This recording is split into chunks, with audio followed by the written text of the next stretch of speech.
Yes, sorry for the cut.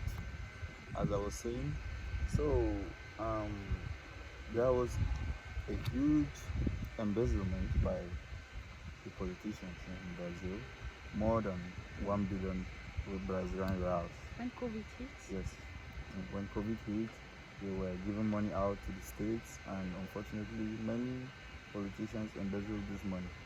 But right now, as I'm talking to you, Abigail, many of them have been taken into the prison. They have been taken for questioning, they have been arrested, and the money is being taken back from them, that money that they Wow. have stolen.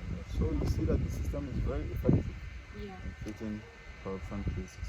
So that's how they basically control corruption and make sure that the money meant for development, the money meant for the people, is spent on the people. Unfortunately for this event, Brazil lost a lot of lives, more than 140,000, I've Yeah, said. so unfortunate.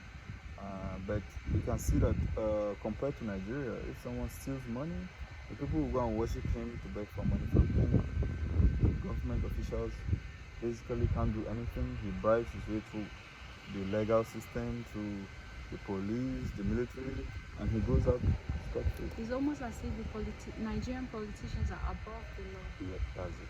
Something I really like, sorry to cut you, but something I really like here is that you can, let's assume a certain president or even senator steals money.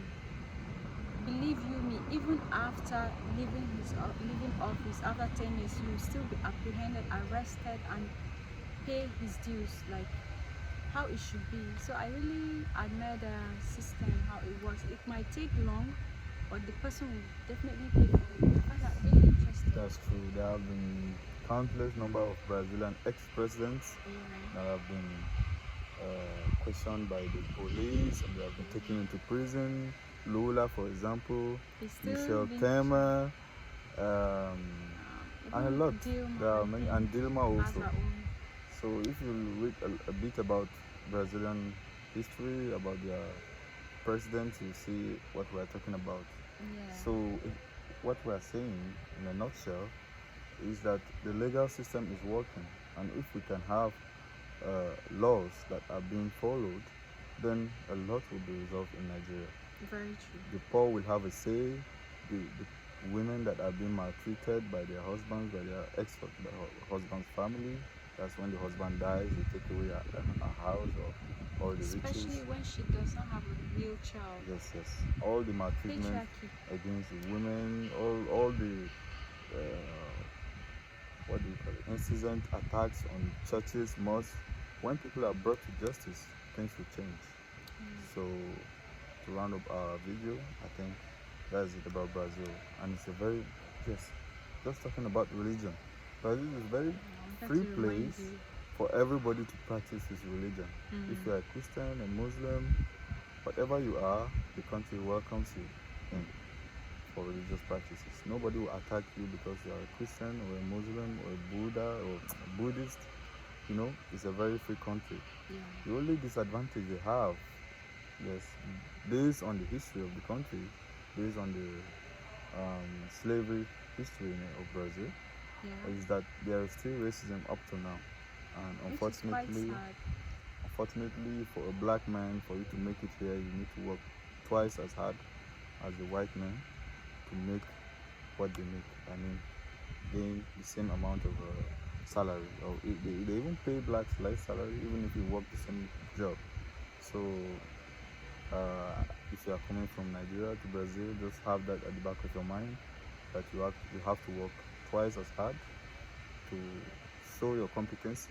It's just by being black, you are seen as a failure or something like that. So we have to work twice as hard to show our competency and always fight for your rights. Don't let anyone talk down on you. When you see somebody trying to do racist on you, you can call the police, you can make Sue a the video, person. sue the person, and here Yeah. the law works.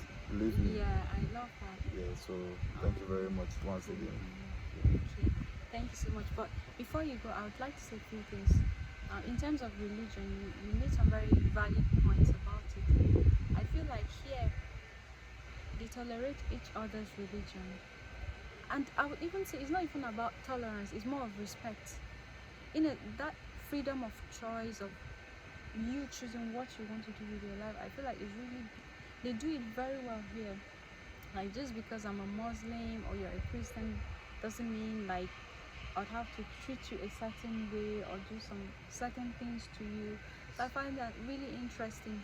And the respect I'm talking about here is not only in terms of religion, in terms of you being what you want to be, choosing what you want to choose. No one will question you as far as you are of age, meaning 18 and above.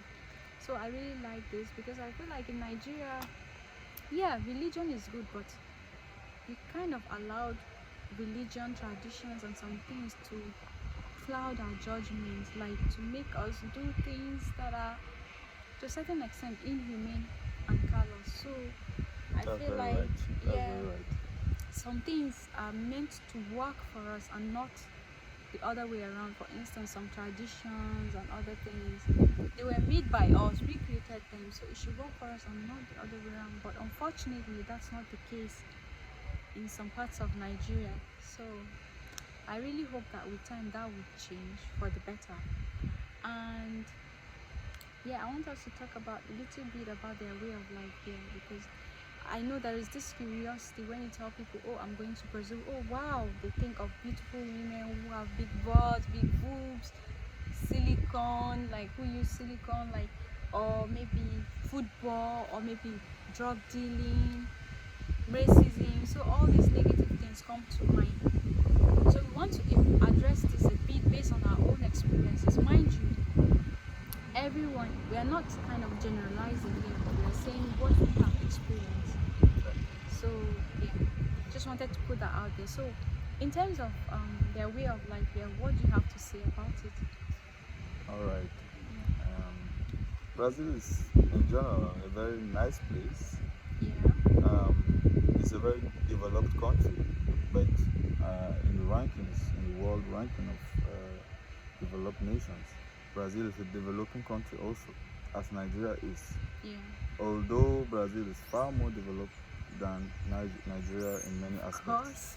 So when you come here for tourism, there is a lot of places for you to visit. In fact, Brazil has 26 states and its capital, and each state you go is so big that you think you are in 3 or 4 states in Nigeria, basically. Yeah. And they have high economic power too. Each state can run itself, and they pay their workers. The roads are well taken care of. The lights, the streets are all lighted, and basically it's a more constructed community than It's more ours. structured. Yes, it's a more structured, well organized and structured community than the ones we have in Nigeria. I know there's development in Nigeria, actually, in Abuja, in Lagos, Port Harcourt, the major cities. But when you go to poorer states like mine, Bauchi is organized. But when you talk of infrastructure, job creation by implementing construction of industries, we are still left behind. The transformation of resources, I mean raw materials, into finished goods, Brazil also is leading in this sector. So I think these are some of the issues I want to pinpoint. When you come here, if you come to Brazil, you think of coming here to stay. If you are a skilled person, you can find jobs. There are jobs, and it's easy to get a job. Their minimum salary too is higher than ours. Nigeria's minimum salary right now is 30,000 naira. Yeah. Brazil is around It's very low actually. 70, around 2-3 times the minimum salary in Nigeria. So you can see the difference. There are many beaches to visit. Yes, Yeah, beaches it's are one of beautiful, their major and you tourist can dress. attractions. Yes, tourist attraction is one of the major activities here. And yes, everybody dresses freely on the beach. Women wear bikinis, men wear t-shirts, and it's a free state for everyone to come and visit and enjoy themselves. About the issue of prostitution, not everywhere is there is prostitution, as people think it is. Yes, so in these main cities like Sao Paulo and Rio de Janeiro, yes, when you go out on the streets, you can see prostitutes. But in smaller cities like here in the city, Natal, Alagoas, where Abigail studied, I don't think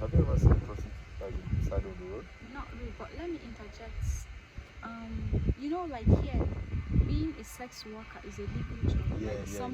It's actually a job. So I think it depends on your perspective. Yeah. I'm not saying as if I'm trying to discriminate the sex workers, but I'm saying that in terms of like in Abuja, when you go out, you see sex workers all around.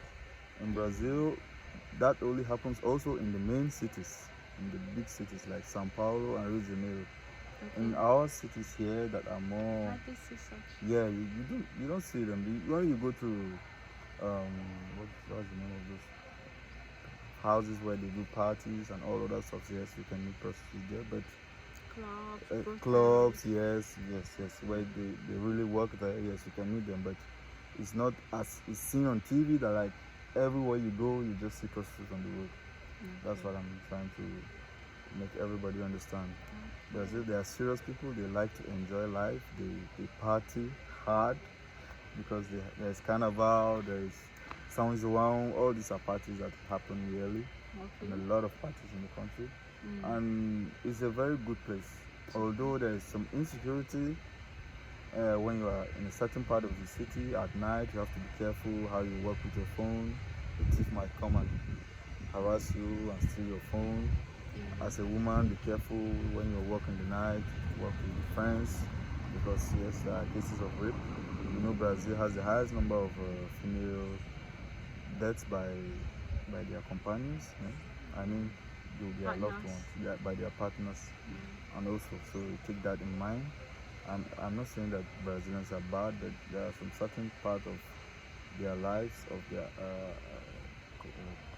communion, living that has to be worked on. Their lifestyle, yes. And this issue of men killing their loved ones is still a major problem in Brazil. Yeah, there's a lot of, like, I think for 2019, yes, there was more than 2,000 female killings by their loved ones. I mean, a boyfriend or an ex-husband or husband. So it's really a serious problem in the country. Now, apart from these issues, there are small issues that can be tackled with more attention to them. I think Brazil is a very nice country to stay, to come and invest, to do business, to send your kids to come and study. And it's cheap also, depending on which country, which state you send your kid. Mind you, for you to study here, you have to speak Portuguese. You have to learn Portuguese. Also, we forgot to tell you that we had to learn Portuguese, and we speak Portuguese too. The school teaches for graduation students. Everybody learns in Portuguese. Okay.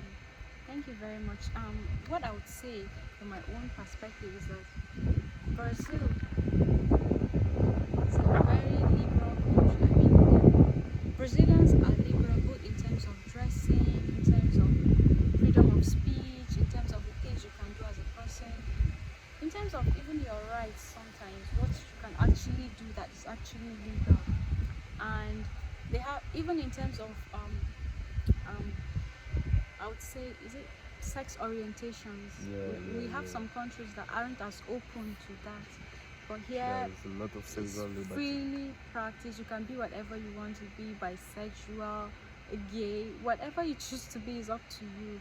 No one will crucify you for that. So yeah, and something I really love about this space, not only the space, I would say the Brazilians themselves, is that most of them, not all, most of them are simple. Like, I like their simplicity. I love their simplicity. For instance, let me give an example. You see,